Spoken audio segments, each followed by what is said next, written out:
কথাবার্তা দিয়ে একজন মানুষের ভালো মন্দ যাচাই করা যায়। এরই মধ্যে ফুটে ওঠে তার ব্যক্তিত্ব ও স্বভাব। এই কথা মানুষকে যেমন জান্নাতে পৌঁছাতে সাহায্য করে, অনুরূপ জাহান্নামের পথেও নিয়ে যায়। একজন মুমিনের কথাবার্তা কেমন হবে তার সম্বোধন, তার উত্তম দৃষ্টান্ত রয়েছে রসুল করিম সাল্লাল্লাহু আলাইহি সাল্লামের জীবনে। হাদিসে পাকে মহানবী সাল্লাল্লাহু আলাইহি সাল্লামের কথা বলার ধরন উল্লেখ রয়েছে, যা উম্মতের জন্য শিক্ষণীয় ও পালনীয়। আর তা হলো, রসুল করিম সাল্লাল্লাহু আলাইহি সাল্লাম যখনই কথা বলতেন তখন সত্য কথাই বলতেন। সত্যবাদী হিসাবে শৈশব থেকে তার সুখ্যাতি ছিল।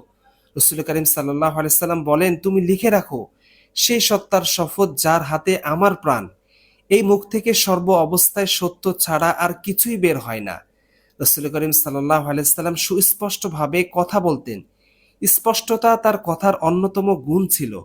আম্মাজান হযরত আয়েশা রাদিয়াল্লাহু আনহা বলেন, রাসূল করিম সাল্লাল্লাহু আলাইহি সাল্লামের কথা এত সুস্পষ্ট ছিল যে প্রত্যেক শ্রোতা তার কথা বুঝত। রাসূলুল্লাহ সাল্লাল্লাহু আলাইহি সাল্লামের কথার অন্যতম গুণ ছিল ধীরস্থিরতা। তিনি কথাবার্তায় ধীরস্থির ছিলেন। আম্মাজান হযরত আয়েশা রাদিয়াল্লাহু আনহা থেকে বর্ণিত, তিনি বলেন, রাসূলুল্লাহ সাল্লাল্লাহু আলাইহি সাল্লাম এমনভাবে কথা বলতেন, যদি কোনো গণনাকারীর গণনা করতে ইচ্ছে করে তবে সে গুনতে পারবে। রাসূলুল্লাহ সাল্লাল্লাহু আলাইহি সাল্লামের কথাবার্তায় ও আচার আচরণে কোমলতা অবলম্বন করতেন। কর্কশ ভাষায় কারো সঙ্গে কথা বলতেন না এবং কাউকে সম্বোধনও করতেন না। কোরআনুল কারীমের মধ্যে ইরশাদ হয়েছে, আপনি যদি কঠোর হৃদয়ের হতেন তবে মানুষ আপনার কাছ থেকে দূরে চলে যেত। রাসূলুল্লাহ সাল্লাল্লাহু আলাইহি সাল্লামের কথাবার্তা শালীনতায় সজ্জিত ছিল।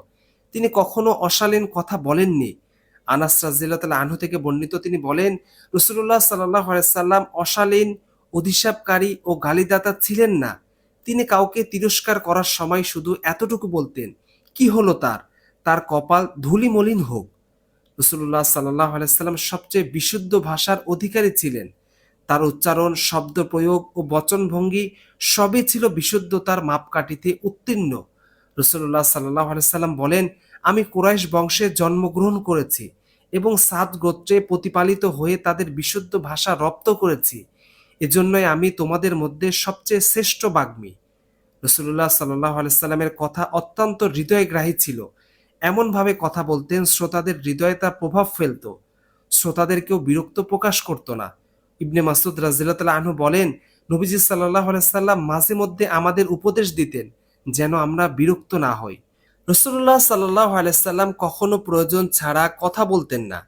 হযরত আবু হুরায়রা রাদিয়াল্লাহু আনহু থেকে বর্ণিত, তিনি বলেন, রাসূলুল্লাহ সাল্লাল্লাহু আলাইহি সাল্লাম বলেছেন, কোন ব্যক্তির ইসলাম পালনের অন্যতম সৌন্দর্য হলো অনর্থক কথা ও কাজ পরিত্যাগ করা।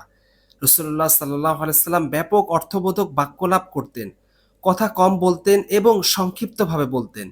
এমন সংক্ষিপ্ত কথা বলতেন যা শব্দ বা উচ্চারণ দিক থেকে হতো অল্প কিন্তু ব্যাপক অর্থবোধক।